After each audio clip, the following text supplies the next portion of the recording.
And we are back one more time with another episode of The Horror Guys. Yay! With the weekly horror bulletin newsletter / podcast. I'm feeling very angry this week.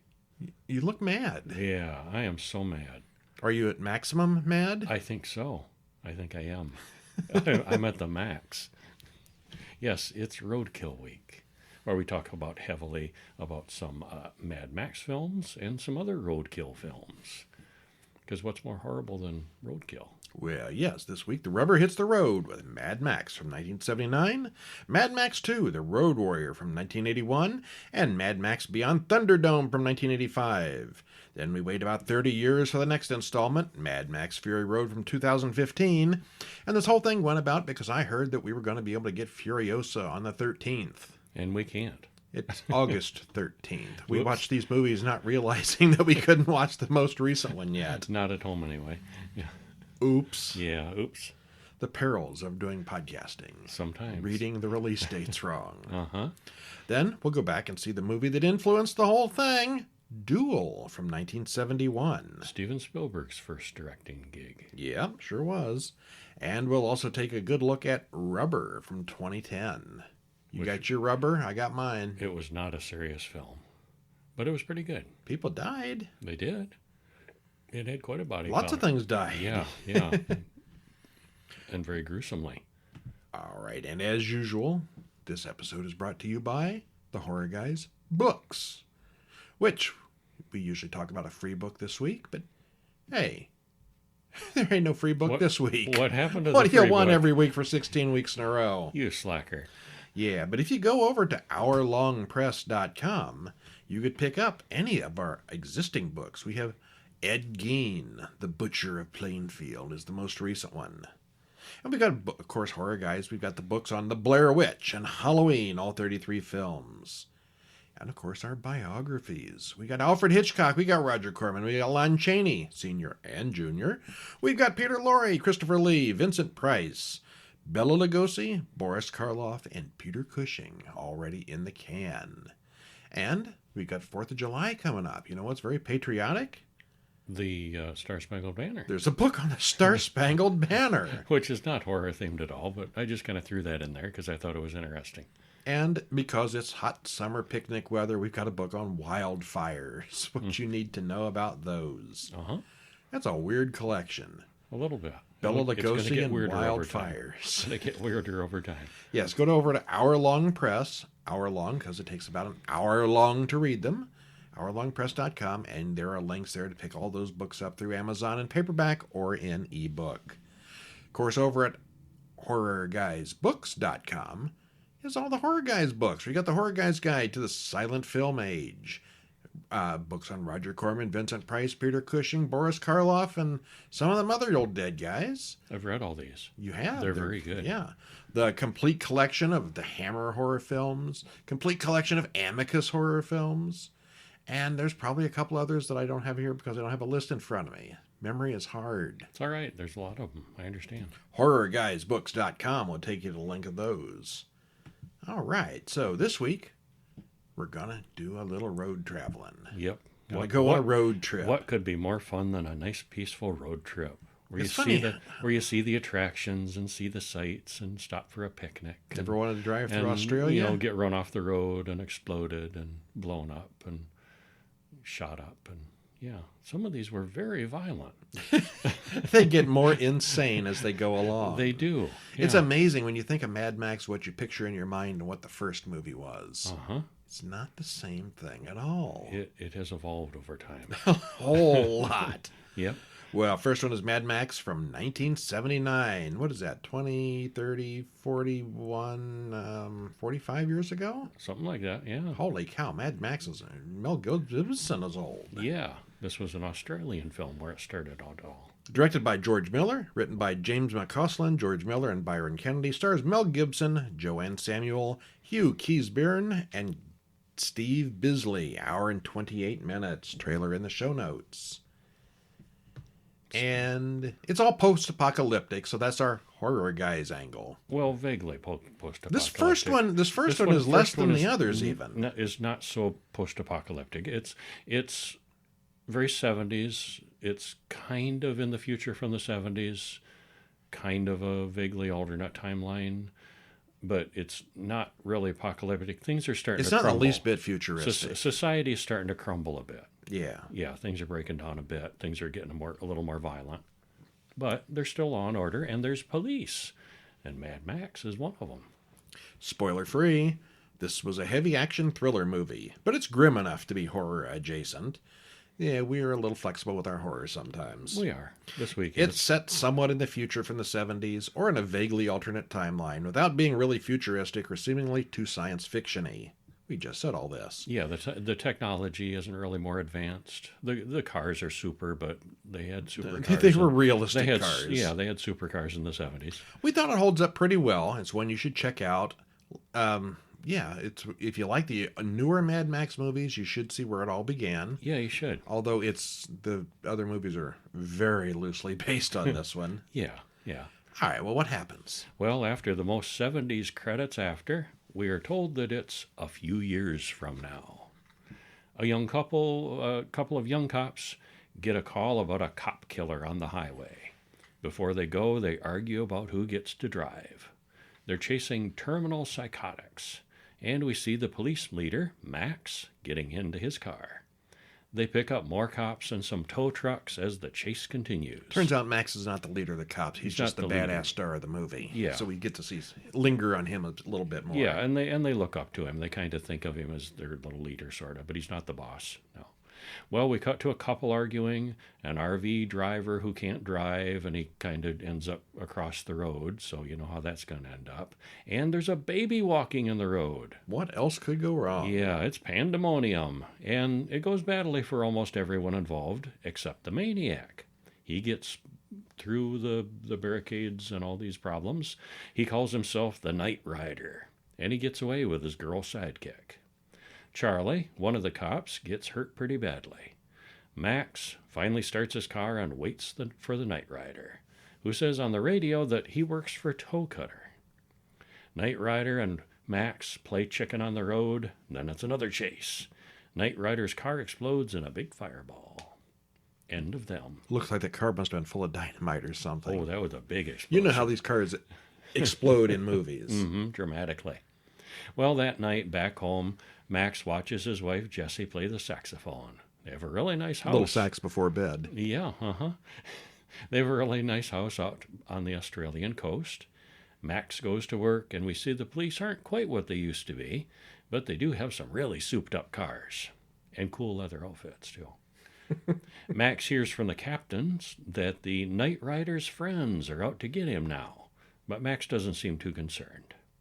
Well, a whole bunch of bikers come to town, led by Toe Cutter. They've come to pick up Night Rider's body. And the gang is pretty rowdy in town, picking on the locals. They chase one guy and his girlfriend in their car and run him right off the road. They destroy the guy's fancy car and terrorize the couple inside. Well, Max and Goose, one of the other main cops, gets a call about the bikers and they respond. They find the girl in shock, and Johnny the boy, one of the bikers, high out of his mind. Toe Cutter sends one of his guys to get him out. He's kind of a lawyer type.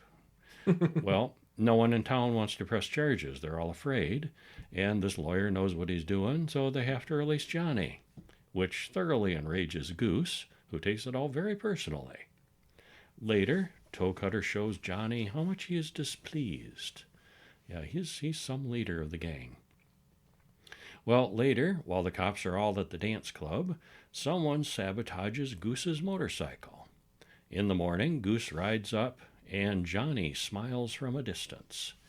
Naturally, his bike waits until he's at a very high speed before it falls apart. He's not hurt, but the bikers ambush him in his borrowed truck on the way back. With Goose trapped upside down and gas leaking, Toe Cutter goads Johnny into setting him on fire, and they watch him burn. Well, Max rushes to the hospital, where all the other cops are waiting. Goose is badly burned and on a ventilator. What Max sees is bad enough to give him nightmares that night.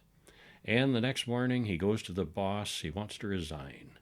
But the captain, Fifi, orders him a few weeks off instead. The captain's this giant, bald, tough-looking guy, and his name is Fifi. Yeah, and when Max goes to see him too, he's shirtless. He's this big, huge, bulk, beefy guy, and he's wearing this really odd-looking neck kerchief, watering his plants and grooming his house plants. It's a really odd mix of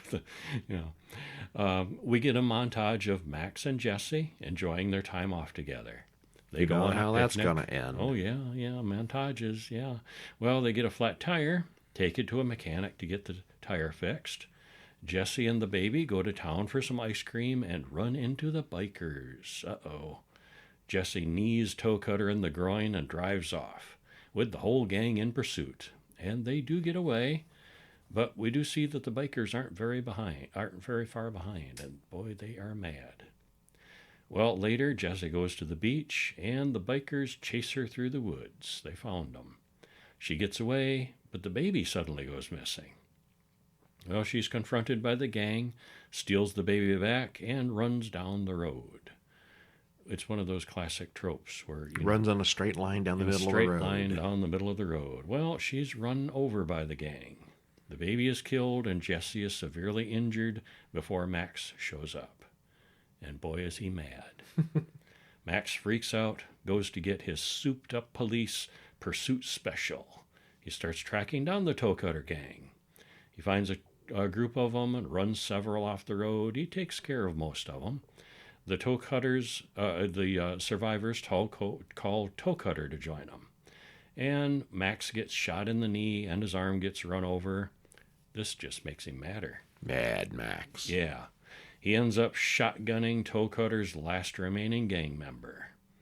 Well, Max gets back in the car, chases Toe Cutter into running headfirst into a semi-truck. Later, he finds Johnny at the site of another accident that he probably caused. Well, Max cuffs Johnny's ankle to the wreckage, sets up a lighter next to a leaking pool of gasoline, and gives him a saw. He tells Johnny that he can't saw through the cuff in time, but he could cut off his foot to get free.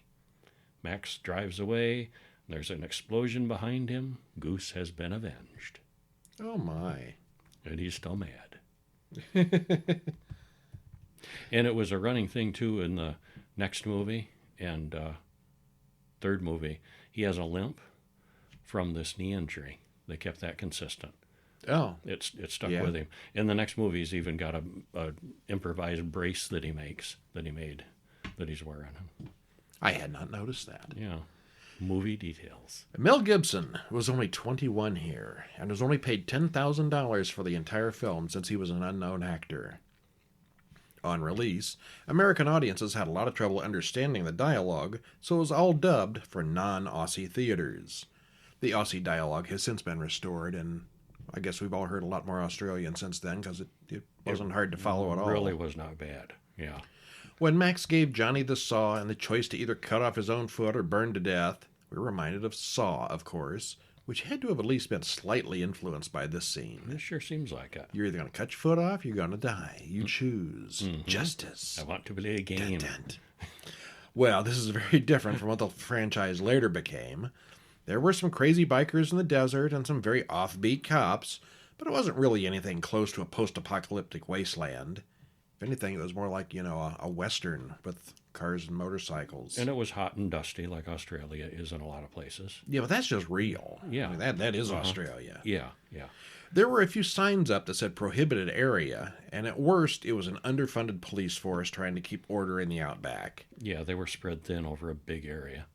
Still, Jesse spends a good portion of the film being chased and terrorized by the biker gang, and a lot of people do die. It's probably more action-adventure than either horror or sci-fi, but it's the first entry in a series, so we'll get there. I thought it was maybe a little bit slow in the middle, but it doesn't really drag, it does entertain, and it just doesn't quite have the intensity or the insanity of the later films. But it sets them up. It's good. It's still good. You should see it. Yeah. And next up, we got Mad Max 2, The Road Warrior, 1981. He's still angry. I remembered, I saw all these when they came out. Me too. I remembered the basic plots of all of them except this one. Oh, okay. I remember the Road Warriors wrestling tag team from the 80s. That was something which were different. clearly based on the guys in this movie. Yeah. The outfits were the same. But not the same I thing. couldn't remember the plot of this one to tell you anything. And it really was pretty good. It's just Yeah, it is. watching them all together, though, this one seems more like the filler, sort of. So kind of a stopgap in between. It really is a bridge between the original one that was mostly normal and the crazy one that was number 3. Mm-hmm. Yeah. Well, anyway, 81, directed by George Miller, written by Terry Hayes, George Miller, and Brian Hannett. Stars Mel Gibson, Bruce Spence, Michael Preston, and Max Phipps. Hour and 36 minutes. Trailer in the show notes. Spoiler-free what happens. Spoiler-free. Years after the Road Warrior, things have gotten apocalyptic. Now we're getting a little apocalyptic. Yeah. This is the tale of a loner Max who becomes a reluctant hero helping out some folks in need. The effects budget was clearly higher this time around, with some over-the-top vehicle action, fights, and explosions. Big explosions. In fact, one of the set explosions was like a world record at the time for the biggest set and biggest outdoor artificial explosion. And, The big ending, I imagine. yeah, the booby trap. Yeah. It's still horror adjacent, but it's got a high body count with people meeting horrible ends. We would highly recommend it. Yeah, I said I didn't remember it. It's still very good, though. And it was clear with this movie where the franchise was headed. Mm-hmm. It's all about the road battles and the crazy villains and stuff. Well, we get a voiceover about a time of chaos and ruined dreams. We see that there were wars that ended up causing the fall of civilization. Only those mobile enough to scavenge, brutal enough to pillage, were able to survive. Well, we hear about the warrior Max as we see some flashbacks to the first film. He wandered out into the desert wasteland to learn to live again. All right, we're continuing. Mm-hmm. Max and his dog drive down the road, pursued by some baddies. He's nearly out of gas. And dog is only dog in this. He has no name. Okay. Yeah. In the post-apocalyptic lands, they never have, like, dog names. It's just dog or Dog. Yeah. meat, dead meat or whatever it is. Yeah. Yeah. He makes them all crash, but he gets out to steal their gas. Later, he drives home to find someone with a tiny helicopter has landed there. The pilot gets the drop on Max and demands his gasoline. With the help of his dog, Max turns the table on the man, who tries to buy his safety by telling Max where a gasoline refinery is. Of course, if he knows where to get the gas, why is he stealing Max? Because it's a well-guarded refinery. They go to the site. A road gang led by Humongous has the place mostly under siege, but the villagers inside are holding them off. There are lots of people and vehicles down there. They're not very friendly looking. But they are colorful and interesting. Yeah, they are. Yeah. In the morning, Max watches as some of the refinery people try to go out, and some of the Humongous gang run them off the road and do bad things to them. On the bright side, they do leave the whole refinery mostly unmolested. Max takes his car down the hill. Nathan, the man who survived the biker attack, is Max's ticket into the refinery. The gang returns, and Max helps the refinery people hold off the baddies. Yeah, they've got this refinery barricaded off, and it's kind of like a little village inside. There's quite a few people living there. And Big fenced-in, gated thing, yeah. Yeah, keeping out the baddies. Humongous turns on the PA and warns them about not cooperating with them. A feral kid throws a boomerang at one of the main baddies, Wes, but kills Wes's boyfriend instead. Wes gets angry and wants to kill everyone, but Humongous calms him down. And Humongous is like this 9-foot-tall pro wrestler, super built guy with this mask over his face. Mm-hmm. Definitely a superhero or a wrestler. Yeah. One or the other. One or the other. Humongous gives the refinery villagers 1 day to surrender.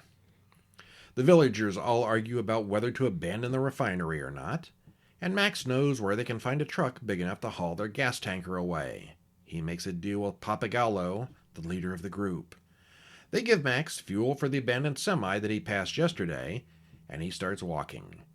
First, he sneaks past the Humongous camp with the help of the feral kid. The feral kid has no name. He's just a feral kid. Feral kid. Yep. And he really is. Meanwhile, the helicopter pilot has been dragging the log that Max had chained him to for miles and miles. The pilot then flies him to the truck, where they need to work together to get it running. He leaves the pilot behind and drives the truck back to the refinery. Driving past the Humongous camp again, Max stirs up all kinds of trouble, but Humongous shoots him in the radiator. That's gotta hurt. Yeah. The pilot flies over and drops rattlesnakes on the baddies, which they do not enjoy. Max, Wes, and a few of the bad guys get through the gate into town. There's a fight, and people die on both sides. Finally, they get things under control again, and it'll take 12 hours to repair the damage done to the truck. It's funny in these shows, they always know exactly how long it'll take to fix a problem. Well, like Scotty, telling, Captain Kirk how long it's going to take.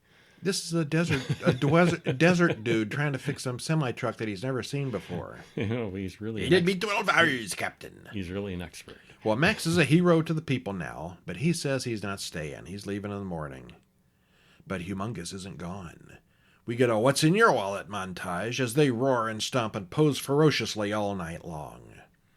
The pilot tries to convince a blonde woman to fly away with him, but she refuses to abandon her people, giving him something to think about. Yeah, he really likes her.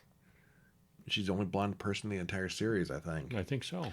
Papagallo tries to convince Max to stay and help, and offers him a home with them if they can just get 2,000 miles away to a safe place.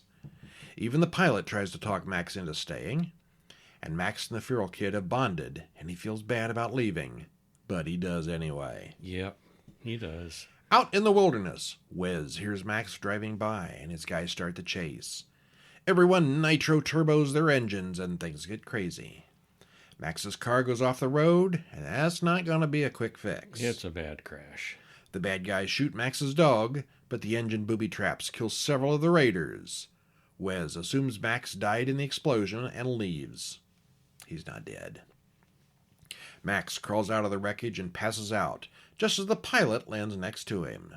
He saw the smoke from the explosion and flew over to save Max. Back at the refinery, Max wakes up and volunteers to drive the truck. The villagers have been preparing for this, putting spikes and weapons on their own vehicles. Max drives the tanker, equipped with a cow catcher, right through the enemy lines, making room for the others to follow. Most of the villagers evacuate in a different direction, and the baddies chase after the tanker and some escort vehicles. Yeah, they want the gas, not the villagers, so it was a clever trick, splitting it like that. Letting the people get away, mostly. Yep. Yeah. The refinery is left to the baddies, and a few go in, but they find out that it's booby-trapped. The entire base explodes excessively. And that's that record-setting explosion. It's a big boom. It's a big boom, yeah. Now it's time for the inevitable crazy chase. All the baddies and their modified bandit mobiles chase Max's truck. Max runs a few enemies off the road, but he loses the helpers he brought with him one by one. Wes jumps on board and really hurts Max, but the Feral Kid gets involved and gives Max the break he needs. Humongous throws a spear that kills Papagallo, and the pilot continues dropping firebombs until he's shot down. Wes jumps back onto the hood of the truck, and they run headfirst into Humongous, killing the bad guys' leaders. The truck rolls over, and the remaining raiders turn around and run away. Max and the Feral Kid crawl out of the wreckage. There's a reason they ran away. Max sees that the truck was full of sand. It was just a decoy, so most of the people could get away. And watching this time, I noticed that they gave that away early, before the crash, too. Sand was leaking from a valve, amongst all the chaos and explosions and action and everything. Sand had started to leak from the tanker. I did not notice that. I did this second time around, yeah. Well, third time around. This would be the third time I've seen it. I was watching this time for that, and yeah, they give it away early, but you have to watch close. The pilot drives up in what's left of his plane, and the three of them join the rest of the caravan at an arranged meeting place. The villagers, it turns out, had hidden all the fuel in barrels inside the school bus and smaller vehicles. Ha ha. We see that our narrator is the feral child, all grown up, telling about how they got away, and the pilot became their new leader. He still remembers Max, the road warrior who left them eventually. So mysterious. Yeah. And this takes place only 5 years after the previous film. And this time we're definitely post-apocalypse. Oh, yeah. They never explained what any of these people do for food. Maybe they have a well for water, but there's no farms anywhere. Gasoline isn't the only thing that matters. Dressing like a bondage leather daddy seems to be a big part of the experience as well. That's just a bonus. The leader of the baddies is humongous, but Wes is much more of a real threat here. All the villains here look really cool, but they're not Toe Cutter level cool from the first movie. Toe Cutter was a good leader. He was creepy and weird, but he wasn't particularly violent. He's just weird. And he knew how to keep his people in line, and yeah, he was good in that role. The car chases and the cars themselves are all several levels beyond the previous film, already getting into the suspension of disbelief realm, but they're fun. Again, the situation these people in are all very bleak, but it's only marginally horror. There are some good, creative deaths and good gore. It's essentially a bunch of people in the desert under siege by an army of baddies with only one man to save them. Do we need another hero? Yeah, we do. Mad Max Beyond Thunderdome, 1985. So all three of these movies came out in a 6-year period. So none of these took forever. Directed by George Miller and George Ogilvy. Written by Terry Hayes, George Miller, and Byron Kennedy. Stars Mel Gibson, Tina Turner, and Bruce Spence. Hour and 47 minutes. Trailer you know where. Where? Spoiler free. Oh. Civilization is thriving in the post-apocalyptic world, and everyone is getting along. Yeah, right. It's all happy. Yeah, right. Okay. Not quite. There's a little town run by Tina Turner, who is a fun character in this one. The whole thing is very over the top, with Max again being a reluctant hero in a world gone strange. It's not crucial to see the first two movies, but you will get more out of this one if you do.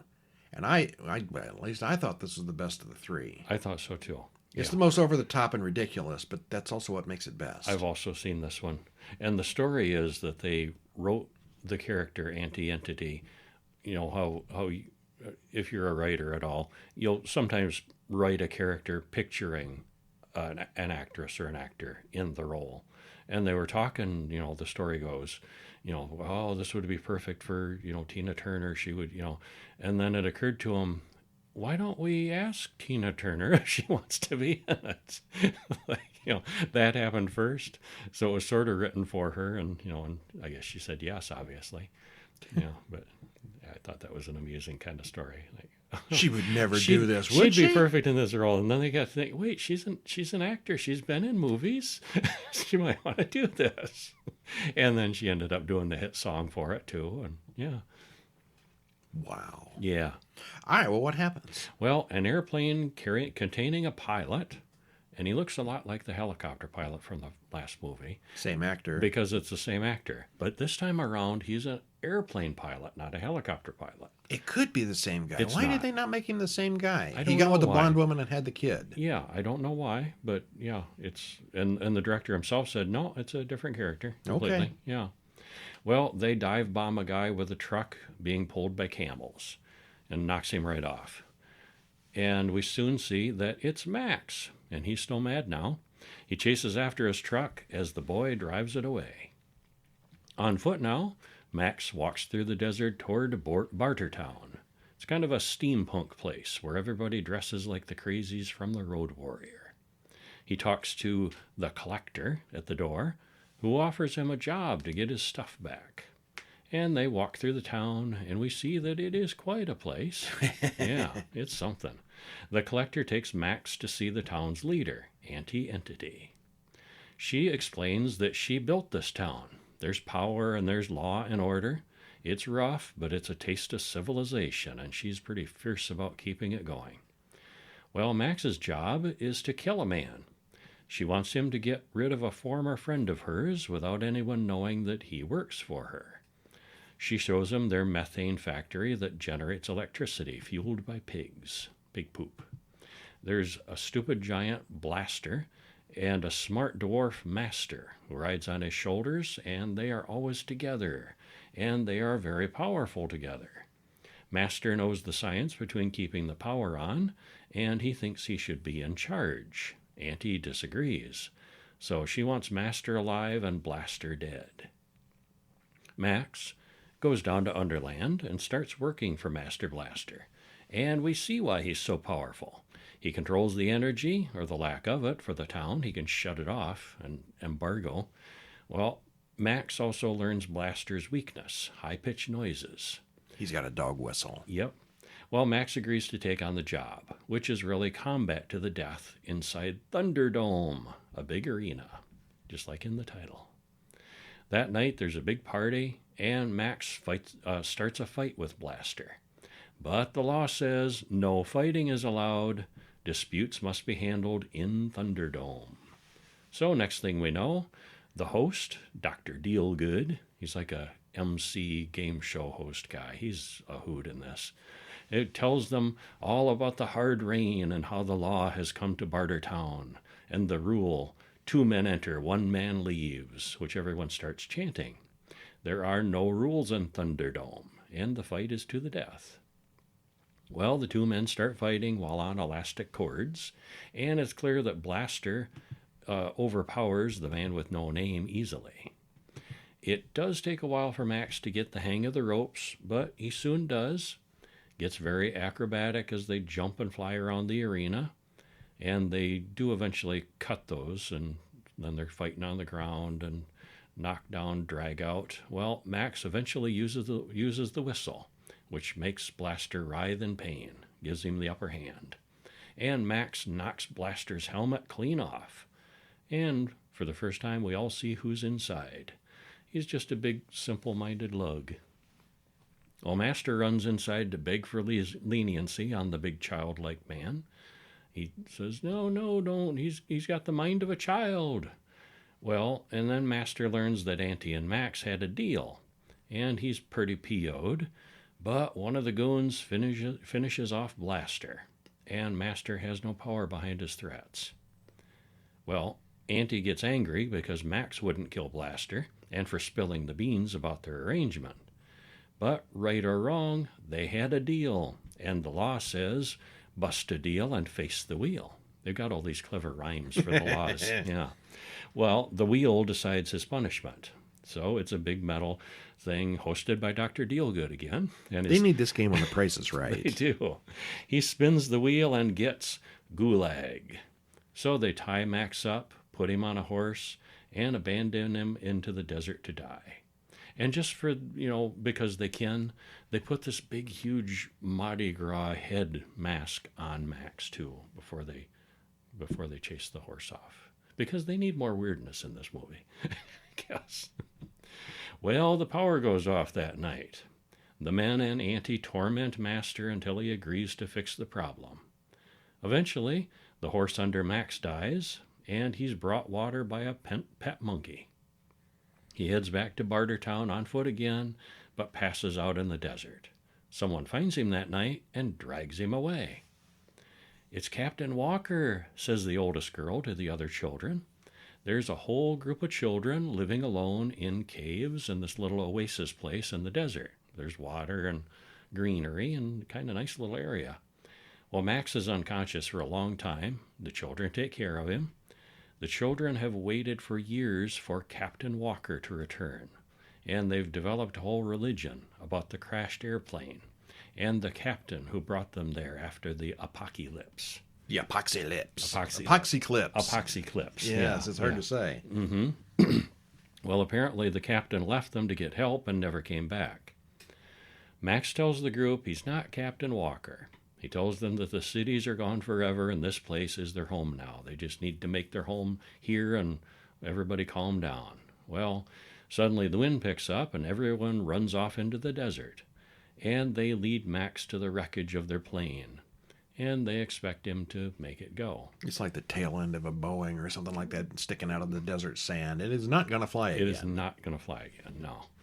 Well, the children, led by Savannah and Slake, they're kind of the 2 elders, and they're at odds. They argue about trying to walk to Bartertown, and Max warns them not to try. Slake wants to just stay put. Savannah says, yeah, we need to go. Well, Max stops them, but the next morning they find some of the group has gone anyway. Max and 2 of the kids follow after. They catch up to the first group just as they're about to be swallowed up by a giant sinkhole. So, their only choice at this point is to continue to Bartertown. They sneak into Undertown, where they find the master imprisoned with the pigs. And there's kind of a comic booky battle as the children and Max take over the Undertown.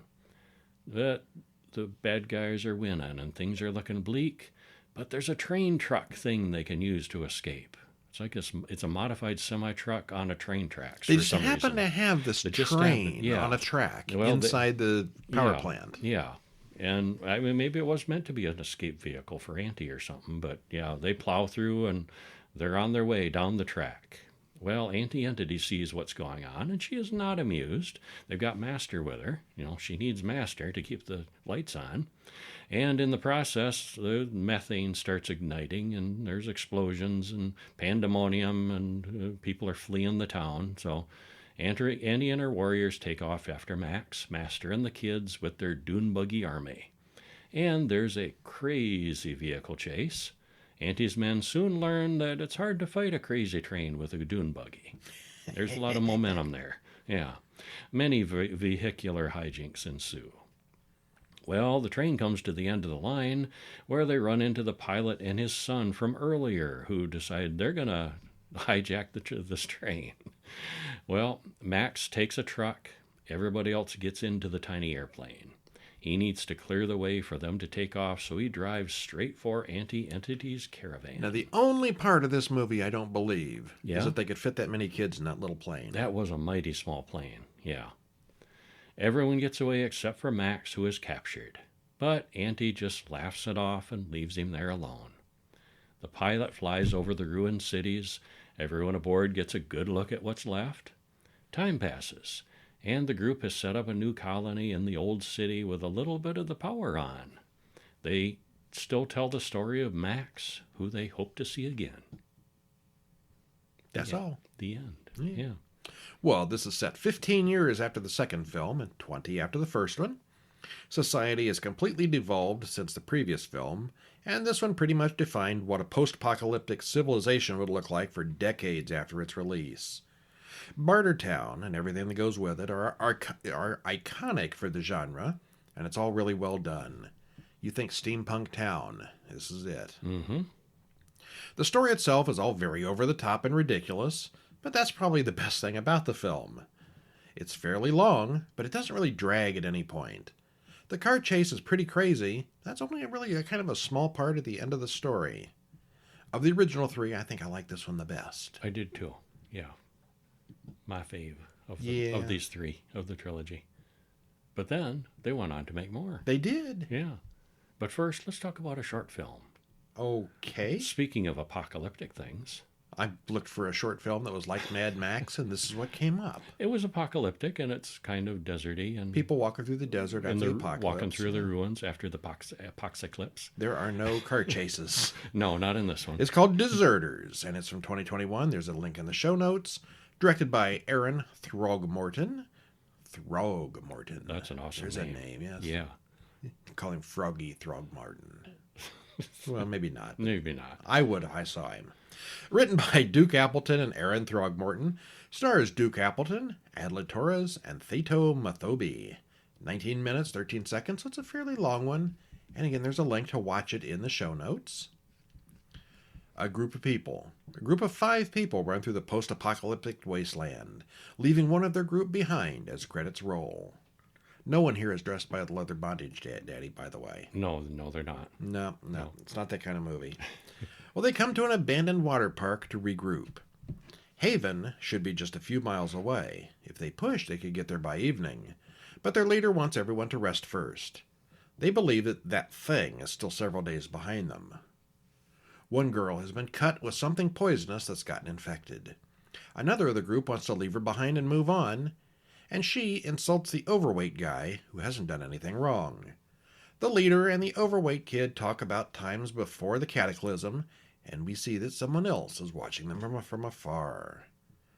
That night, the stranger comes to their camp, and it's bad for everybody. Yeah.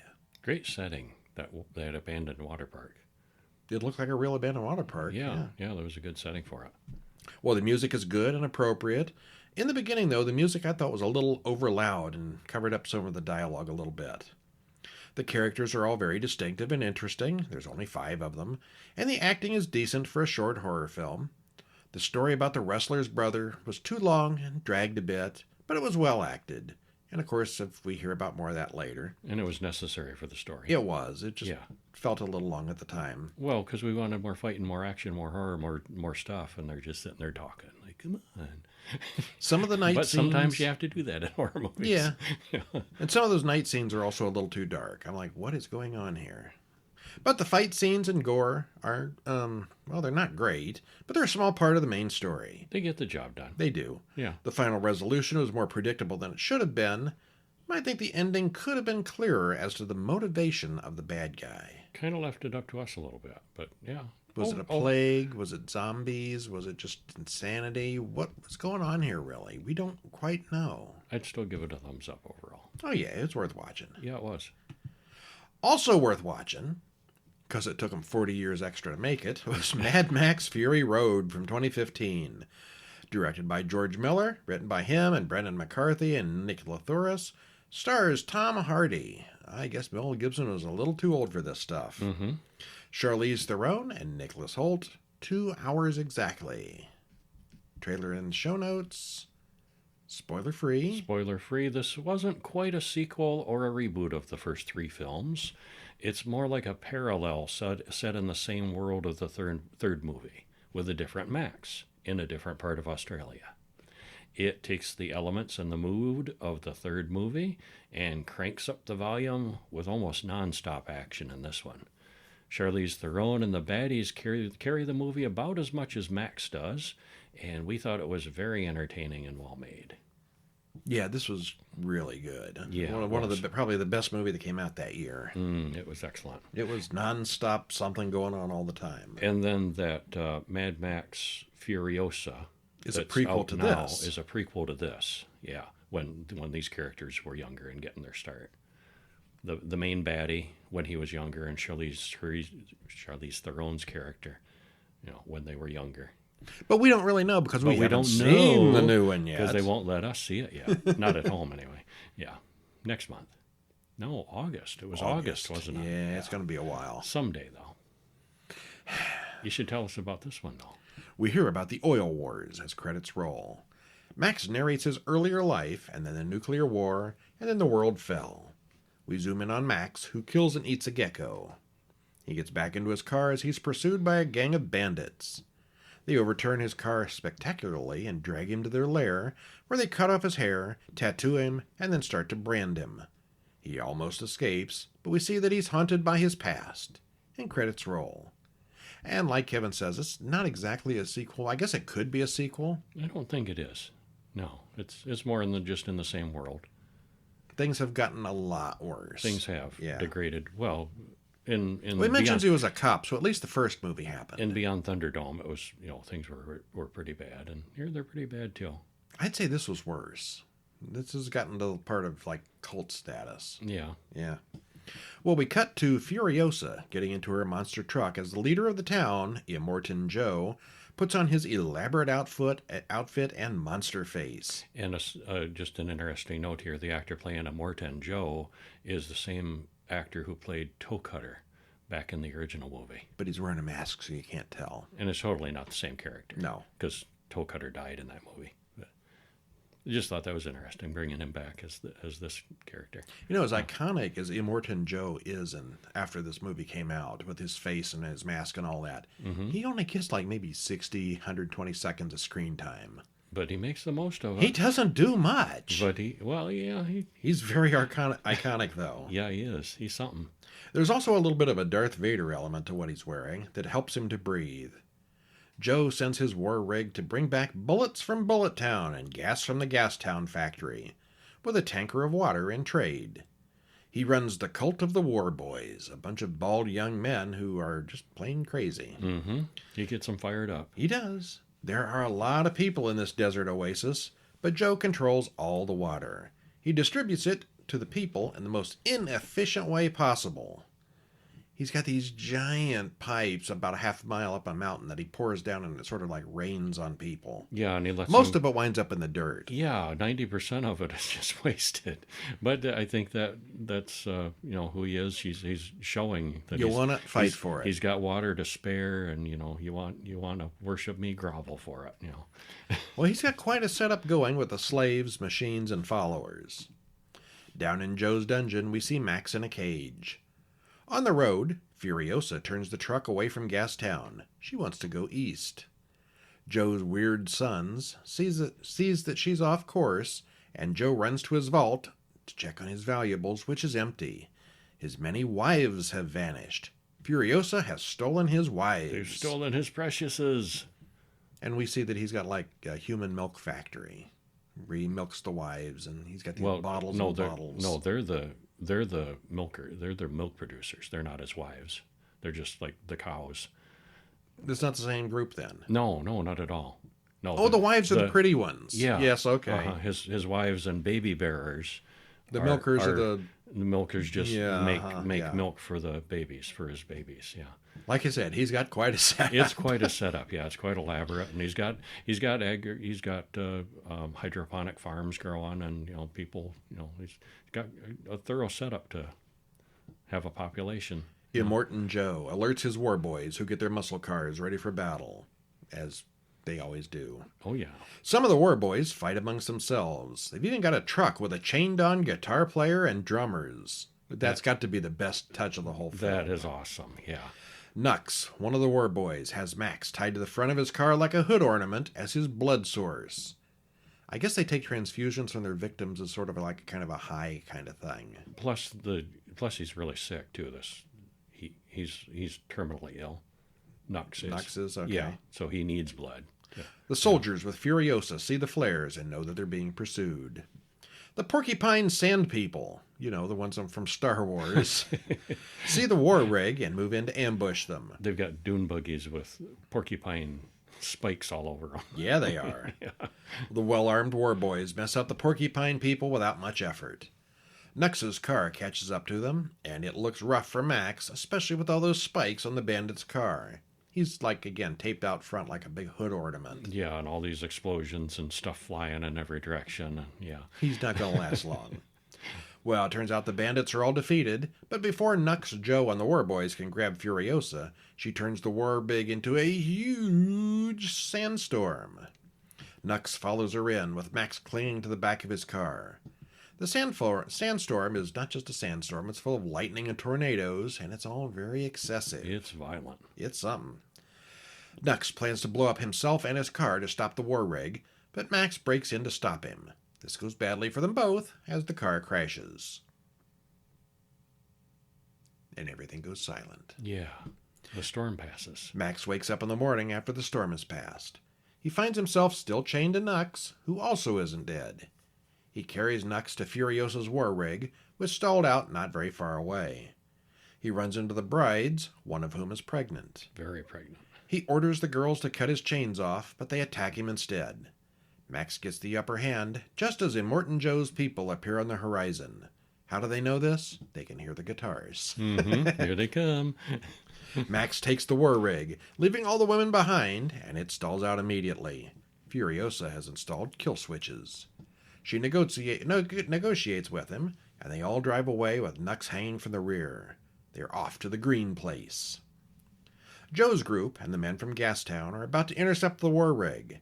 The bullet farmer is coming from the other direction. And they're all weird and eccentric. Oh, yeah, they are. Yeah. If you rule your kingdom, you're a nutcase to begin with this group. Mm-hmm. He's got the bullet guy has bullets for teeth. And a bullet wig, too. Like an old-style British, long... Oh, yeah. Long judge-type wig. Made of bullets. Yeah. They drive through a narrow pass in the cliffs and then stop.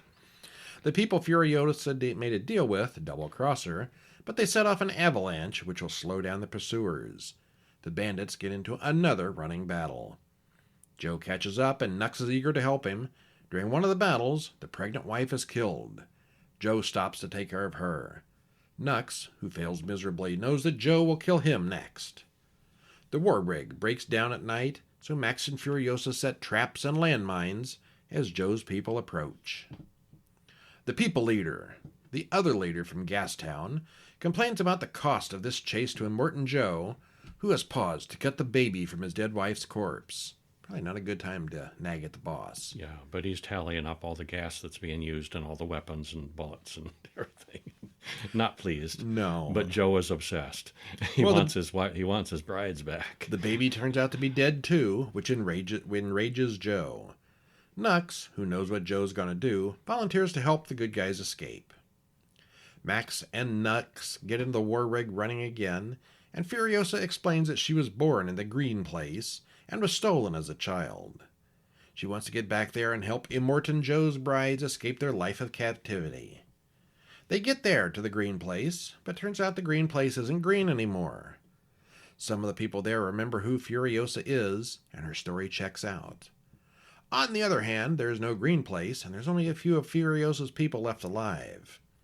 One old woman has a bag full of seeds she's saving for, whenever. Furiosa wants to abandon the rig and cross the salt to whatever's on the other side. She invites Max to come with them, but he declines. He wants them all to turn around and go back to the Citadel and take over there. Yeah, he convinces them that that's the only chance. It's a huge salt flats area, and he says you're going to go there as far as you can go, and it's still just going to be salt flats. Yep. Our only chance is to go back and take back Joe's place. They might be able to sneak in while Joe and his men are out looking for them.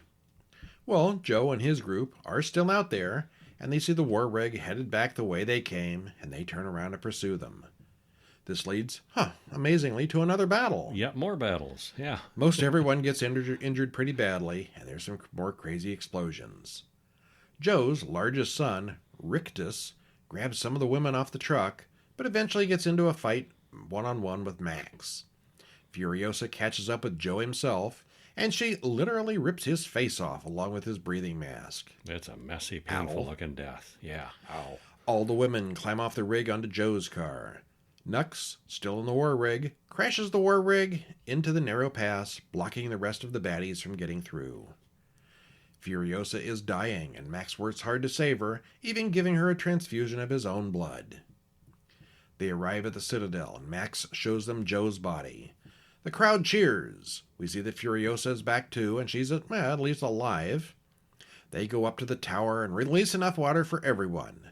Max slips away into the crowd. Never to be seen again, probably. And Furiosa's the new leader.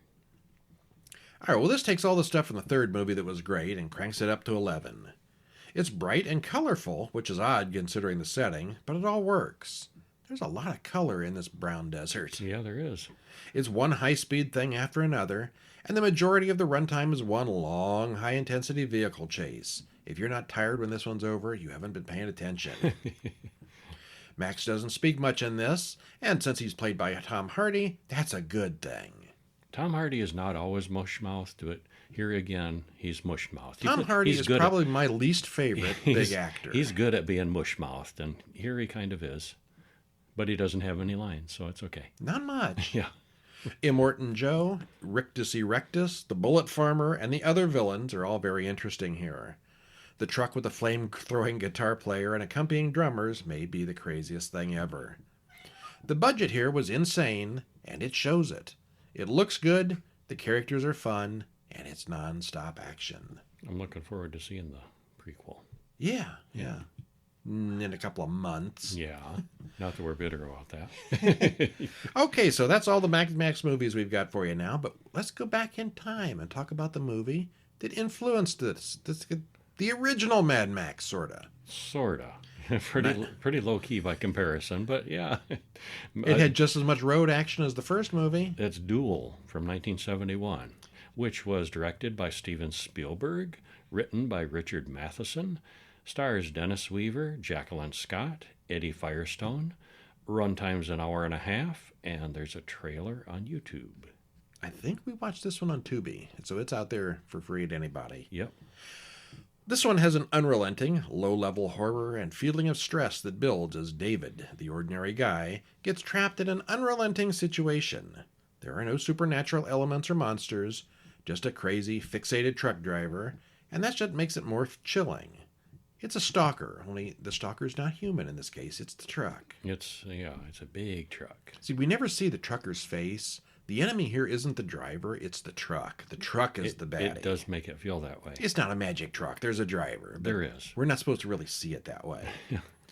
It's super dated. It's early 70s. Yeah. But it still works, and it holds up well with excellent direction from a young Steven Spielberg. We liked it. Yeah. If he had thrown his cell phone out the window in the first scene, it would still hold up today. Cell phone? He wouldn't have a cell phone. No. Yeah. He'd been calling for help 100 times over if he had one. But he had no cell phone because it was 1971. Yeah. He barely had payphones. Okay, well, what happens? Well, David Mann drives his car through the downtown of the big city as he listens to traffic reports and talk shows on the radio. It's David Mann. You know D-Man? D-Man. D-Man drives through the said desert? Mm-hmm. I'm sure that's not a coincidence. He's just D-Man. He's just the man, yeah. He eventually makes it out of town, driving through hills and mountains, comes up behind a large tanker truck that's driving pretty slow in a no-passing zone. He passes the truck anyway, and then the truck speeds up and passes him. This is like the first 5 minutes. Yeah. So we waste no time getting to this thing. Well, David passes the truck once again, and this time he loses the truck. He soon comes to a gas station and stops in for a refill. The truck pulls in right next to him. The man at the gas station fills him up and checks out the engine. David said he might need a new radiator hose. David calls his wife on the payphone to apologize for their fight. His wife calls him a wimp, says he needs to start standing up for himself. Well, David gets back in his car and leaves, never laying eyes on the truck driver. And it's not long before the truck has come up behind him, so he speeds up. Except the truck is tailgating him pretty severely, and then cuts him off and slows way down in front of David. The truck also won't let David pass in the passing lane. But then finally he motions for David to pass, except there's another car coming the same way that he barely misses head on. Well, David manages to get ahead finally by taking a little bypass, but the truck once again catches up with him. The truck bangs into David's rear end and gets right up close, honking all the way. David starts getting scared, and there's not much he can do.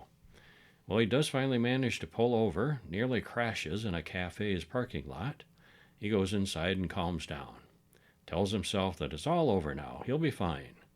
Except he looks out the window and he sees the truck out there parked. And he looks around the cafe. Which of these patrons is the driver? We never find out. Yeah. Well, David sits there and thinks through the problem. He knows he doesn't have a lot of choices. Thinks about confronting the other patrons about it, but as his wife said, he's kind of a wimp. He does tell one guy to cut it out, but the guy doesn't know what he's talking about, and the two men end up in a fist fight. David gets thrown out. Then the man gets into a different truck. That wasn't him. Well, the big truck eventually leaves, again with no look at the driver. David gets back into his own car and continues down the road. He's soon flagged down by a school bus driver with a problem, but he never saw a truck pass. Well, this was back in the days when you could push a stalled vehicle sometimes and pop the clutch when it was in gear, and there was this magic thing that you could do with stick shift. And before everybody's bumpers were plastic? Yeah, and engines worked that way before everything was automatic transmission.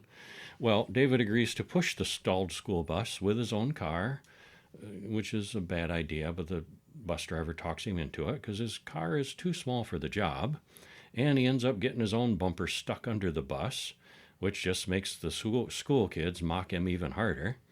And he soon notices that the truck has returned and is obviously waiting for him, and there he is stuck. He's stuck under the truck with a bunch of screaming kids yelling at him, laughing at him, mocking at him, the bus driver trying to tell him what to do, and there's that truck back there waiting for him. The pressure is building. Yeah, you can just feel this guy's tension. It's a tension-pressure movie, yeah, yes. His level of stress, you can just see it climbing. Well, the trucker then helps the bus driver get unstuck as David drives away as quickly as he can. Yeah, they do finally disconnect his car, and so the bus driver thinks, oh, this trucker's a good guy. Well, David has to stop to let a train pass, and sure enough, the truck catches up. and it slowly starts pushing his car into the passing train. But fortunately, the train ends and passes before it's too late, and David runs off the road. Well, once again, David catches up to the slow-moving truck, but he stops at another gas station. He can see the truck stop ahead to wait for him. Well, he makes a phone call to the police, and as he talks to the police, the truck drives right through the phone booth. David barely jumps out in time. He runs over the proprietor's cages and releases rattlesnakes and tarantulas. That's some pandemonium. One of those roadside desert animal zoos. Mm-hmm. Well, David takes off at top speed and hides his car around a corner. He decides he's going to park and just take a nap, give him an hour or so, and the truck will move on. And he eventually does drive on and still sees the truck waiting for him. David finally gets out of the car and walks to the truck. He's going to do a face-to-face confrontation, except the truck pulls away every time David tries to get close, so that doesn't work. David flags down an old couple, tells them to call the police up ahead, but the old people aren't interested. And then the truck driver backs up right to the car to interrupt them. These old people are probably the most infuriating people in this movie. Yeah, they are. Shut up and listen to what he's got to say for 1 second. It's an emergency. You don't have to do anything but call the police, but they get run off by the truck. Yeah. Well, David has had enough. You can tell he's getting serious. This time he puts on his seatbelt. You know it's the 70s, because now he's put on the seatbelt. Yeah. And the chase resumes.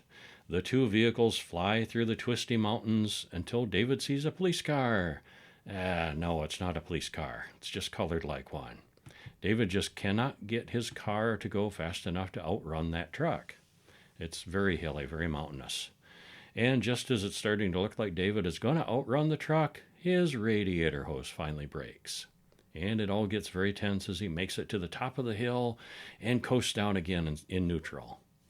Well, David finally just crashes. The car barely moves, but he does get it running again, heads up another hill. He wedges his briefcase to the gas pedal and steers head on at the truck. And David jumps free. The truck hits the car and can't see where he's going. The truck and car go off a cliff. David watches for a long time to see if the other driver got out, and he didn't. David sits down and throws pebbles at the wreck as the closing credits roll. It's going to be a long walk home. Yeah, it will. Well, I like how they showed David going at crazy speeds to escape the truck, like 70 miles an hour. Well, it was 1971 vehicle technology. I assume all the speed limits were 55 back then, so 70 was crazy speed. Man, you get pulled over for going too slow if you're doing 70 today. Yeah. The front of the truck was covered in old license plates, and presumably that's from his previous victims. He's sort of like a truck serial killer. Uh-huh. There's really only one character, and most of the dialogue is his own internal narrative. We never do see the truck driver, or have any idea what his motive is. He's just a crazy man with a truck. Really, yeah, I think the whole point here is you're first supposed to forget the driver and just be afraid of the truck itself. Mm-hmm. Probably the reason this works so well is because it's just a very simple premise that could actually happen. There's nothing supernatural or magical here. And it's clearly influenced everything from Mad Max to Jeepers Creepers even. Jeepers that truck. Creepers, yes, it was, yeah. Yeah, I liked it. This was the first time I'd seen this. It's super low budget, used to be on TV all the time. Okay. Steven Spielberg's first movie. Dennis Weaver from McCloud was in this as a non-cowboy. And that's pretty much it. It had to have been a really low budget. I mean, Did a nice job with it. Yeah, it's really good for what they started with. But, I mean, Yeah. Spielberg trying to prove himself. Uh-huh, yeah. All right, one that is definitely not Spielberg. Rubber from 2010. It's a classic in its own way, though. It is. Written and directed by Quentin Dupieux. Stars Steven Spinella, Roxanne Mesquita, and Wings Hauser. Hour and 22 minutes. Trailer in the show notes. And you probably do want to see the trailer before you commit to this one, which is also free on Tubi. Mm-hmm. Spoiler free. This was weird and funny, with a lot of things happening for no reason. But they make a point of explaining why things happen for no reason. And many of the people know they are in a movie, so none of it is real for them. Except it is very real when people's heads explode and the body count climbs upward. It's a crazy ride that we enjoyed. Yeah, It's kind of meta. It's kind of like a movie going on, and some of the people are watching the movie. so people go know on. that they're in the movie. Yeah, and then some of them people realize, oh, this is not a movie; it's real. Like what? They're really dead? No, that can't be. It's just a movie. You're either going to love it or you're going to hate it. It's very weird. We liked it. We open on a bunch of chairs out on the road. A man holds dozens of binoculars as he waits. A car drives down the road, swerving into and knocking over all the chairs. Policeman gets out of the trunk of the car and asks us trivia questions about movies. All the questions have no reason as the answer. Life itself is filled with no reason. The film you're about to see today is an homage to no reason. Because there is no reason. Why did they make this thing? No reason. Okay. Well, he drives away, and the man with the binoculars starts handing them out to the audience, who turn around to watch the movie. It's already boring, whines one kid, and all they see is a garbage dump as credits roll. Yeah, nothing's happening. Well, we eventually focus on a tire half buried in the dirt. It starts rotating all by itself. It struggles for a bit, but eventually gets up and starts rolling through the desert. It slowly and deliberately rolls over a plastic water bottle, crushing it. You can tell it enjoyed that. Mm-hmm. Then it squishes a scorpion. Maybe this tire has a mean streak. It's learning. When it finds a glass beer bottle, it can't crush it, so the tire just shakes with rage and breaks the bottle with its mind. This tire has psychokinetic powers. Night falls and the tire tips over and goes to sleep because it's tired. Oh boy. Yeah. It's tired. It's tired. In the morning, the tire wakes up and gets rolling. The audience has camped all night as well, and they wake up and get back to the show. The tire has a drink and spots a rabbit, which it also makes explode with its mind. The tire eventually comes to a road where it watches a car drive by. The tire vibrates and the car breaks down. It sneaks up on that car, but it's suddenly hit by a different car that didn't see the tire in the road. The car and the truck get away, but a crow isn't so lucky. The tire follows the truck to a gas station, where the tire starts vibrating maniacally. The man in the truck's head explodes. Yes. Yeah.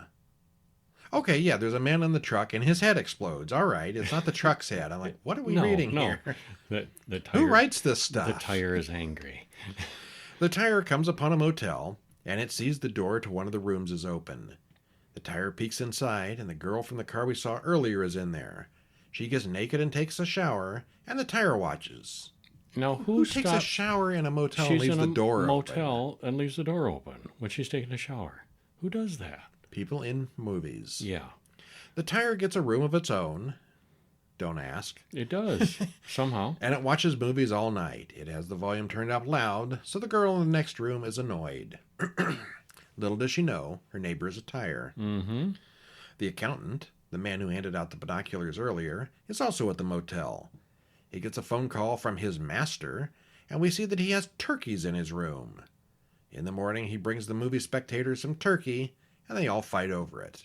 He hands them like a bag with a raw bird inside. No, it's cooked. Is it? Yeah, but he kind of plops it on the ground and lets them go at it. Because they're hungry. They haven't been fed in like 3 days. Back at the motel, the housekeeper finds the tower in the shower, which is rude. The tire on the shower. Not the tire just doesn't want to come out tower right. in the shower, yeah. Yeah, finds the tire in the shower. She throws the tire out into the parking lot, but the tire gets his revenge. Yeah, she thinks it's just a tire. It is just a tire. To everybody who sees it, yeah.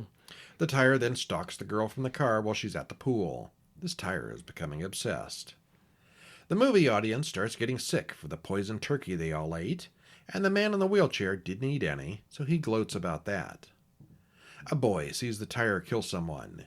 He tells his father and the policeman we saw earlier. The policeman says poison has taken effect, and now they can all stop acting. Are they part of the show? Yeah, the audience is dead. Why do they got to keep going? Well, it gets complicated, but the audience isn't dead because the guy in the wheelchair is still alive. He didn't eat. Yeah. We cut back to the audience. Everyone but the wheelchair man is dead or unconscious. The policeman tells the other cops to stop acting like this is real life and that they can all stop and go home. They argue, but he demonstrates that it's all fake by having one of the other cops shoot him multiple times. This situation is not real. But the dead housekeeper is still dead, which is confusing. And funny too, because Bleeding. he's kind of bleeding, but he's saying no, it's not real. As he's bleeding, and the housekeeper's like, "Oh yeah, that's just fake," and the other cop's like, her head is gone." "Oh no, it's fine. She's fine. She's gonna get up." And they all look and like, "No, her head is definitely gone." Then the accountant explains that one of the spectators isn't dead because he didn't eat the turkey, so they all have to continue. Mm-hmm. The tire makes the motel's manager's head explode as the cop watches. Lieutenant Chad, the cop, realizes that the killer is the tire. It says so right there in the script. The accountant brings food to the wheelchair man, but he refuses to eat any of it. He wants to watch the story to the end, which makes the accountant nervous. It's like they didn't write an end to this movie. What do we do? Eventually, the accountant eats the food and dies from the poison as well. And he knows it's poisoned, but he eats it anyway. The tire then admires itself in a mirror. The boy Zach talks to the tire, and he knows about what the tire has done, so the tire just rolls away. Chad tells the other cops to round up all the tires in the area.